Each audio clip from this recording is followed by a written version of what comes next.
क्या आप जानना चाहते हैं कि आज की मार्केट में क्या हुआ, क्या रीजन रहे और किस वजह से मार्केट के अंदर गिरावट आती हुई दिखाई दी?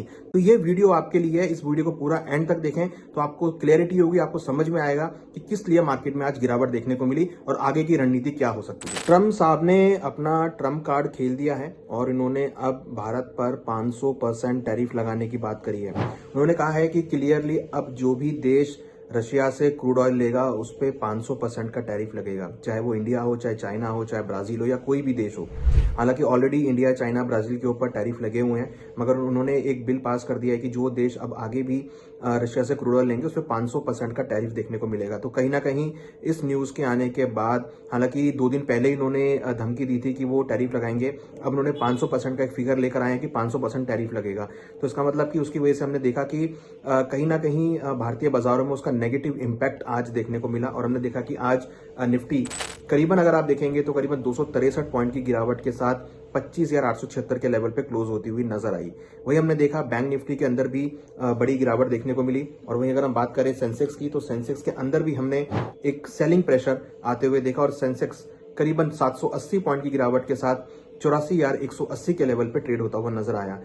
ये साल एक पॉजिटिव नोट पर ओपन हुआ था, बट पिछले 4-5 दिनों में जो चेंजेस हुए हैं यूएस वेनेजुएला को लेके, रशिया के सैंक्शंस को लेके, रशिया के क्रूड ऑयल को लेकर, तो उसके बाद हमने काफी एक अनसर्टेनिटी का माहौल आते हुए देखा और ये अनसर्टेनिटी का माहौल अब टैरिफ के रूप में आता हुआ दिखाई दे रहा है। पहले वॉर के रूप में था, यूएस वेनेजुएला के रूप में था, वॉर के रूप में था, अब ये बाकी देशों के साथ टैरिफ के रूप में यहाँ पर आता हुआ दिखाई दे रहा है। मीन्स ट्रेड वॉर अब और एग्रेसिव यहाँ पर होता हुआ दिखाई दे रहा है, जिसकी वजह से हमने देखा है कि मार्केट के अंदर एक गिरावट यहाँ पर हमने आती हुई देखी है, जिसकी वजह से लग रहा है कि अभी और मार्केट का सेंटीमेंट थोड़ा सा गड़बड़ा सकता है। अगर हम निफ्टी की बात करें तो निफ्टी ने अपने महत्वपूर्ण सपोर्ट 26,000 और 25,900 को ब्रेक कर दिया है, जिसकी वजह से लग रहा है कि भावों में अभी और गिरावट यहाँ पे देखने को मिल सकती है, क्योंकि जो टैरिफ का एक थ्रेट है वो यहाँ पर सबसे बड़ा है, क्योंकि हमने लास्ट टाइम भी देखा था कि थ्रेट की वजह से मार्केट में गिरावट देखने को मिली थी। अब ये दोबारा से टैरिफ है, ये करीबन अब 500% के आसपास हो गया, तो यहाँ पर अब उसकी वजह से भावों में गिरावट देखने को मिल रही है। तो लग रहा है कि इक्विटी मार्केट में कुछ गिरावट यहाँ पर देखने को मिल सकती है। नेक्स्ट सपोर्ट अब 25,700 पे रहेगा। वहीं हमने देखा है कि डॉलर इंडेक्स यहाँ पे बढ़ता हुआ नजर आया है, ऑलमोस्ट 98 के ऊपर डॉलर इंडेक्स आता हुआ दिखाई दिया है। वही हमने रुपी के अंदर भी आज गिरावट आती हुई देखी और रुपी अगेन 89-90 के लेवल के आसपास आता हुआ नजर आया। हालांकि भारत का बजट पेश होना है 1 फरवरी को, तो बजट को लेकर कुछ पॉजिटिव आउटकम्स हैं। अभी रिसेंटली भारत का जो जीडीपी का एक्सपेक्टेशन है 2025-26 का, वो जारी किया गया, जो कि करीबन 7.4% था, वो एक पॉजिटिव नोट पे था। बट उसके बीच में ये जो ट्रम्प साहब का टैरिफ का आया है, ये यहाँ पर एक नेगेटिव रोल प्ले करता हुआ नजर आया, जिसकी वजह से हमने इक्विटी मार्केट में गिरावट आते हुए देखी। तो लग रहा है कि अभी मार्केट का सेंटीमेंट टोटली डिपेंड कर रहा है ट्रम्प साहब के ट्रम्प कार्ड के ऊपर कि वो किस तरीके से अब बयान देते हैं। हालांकि उन्होंने बिल पास कर दिया, मगर ये बिल अभी तक सीनेट में पास नहीं हुआ है। सीनेट में अगर ये पास होता है तो फिर ये लागू होता हुआ नजर आएगा। तो अभी खाली उन्होंने बिल पास किया, लागू नहीं हुआ है, तो अब ये लागू होगा जब सीनेट इसको पास करेगा। जो यूएस के सुप्रीम कोर्ट है, उनकी अभी मीटिंग है, सुप्रीम कोर्ट में अपील भी होनी है, जिसका रिजल्ट 2-3 दिन में आएगा। पता लगेगा कि जो टैरिफ है उसका कितना असर रहा है। हालांकि हमने ये देखा है कि टैरिफ लगने की वजह से यूएस के अंदर इन्फ्लेशन बहुत बढ़ गया है, बेरोजगारी वहां पर बढ़ गई है, तो ये उसके इंप्लीकेशंस हैं जो कि ट्रम्प साहब आई थिंक देख भी रहे होंगे। तो कहीं ना कहीं अगर आप देखेंगे तो टैरिफ लगने की वजह से काफी नुकसान जो है वो देखने को मिल रहा है। एक ट्रेड वॉर जो है यहाँ पर अब एक अगेन एग्रेशन मोड में आती हुई दिखाई दे रही है। वहीं अगर हम आज कमोडिटी मार्केट की बात करें तो अगेन आज हमने कमोडिटी मार्केट के अंदर भी गिरावट आती हुई देखी, जिसमें gold, silver, copper, copper, zinc, lead, nickel सभी में गिरावट देखने को मिली। हालांकि नेचुरल गैस और क्रूड पॉजिटिव मोमेंटम में ट्रेड करते हुए नजर आए।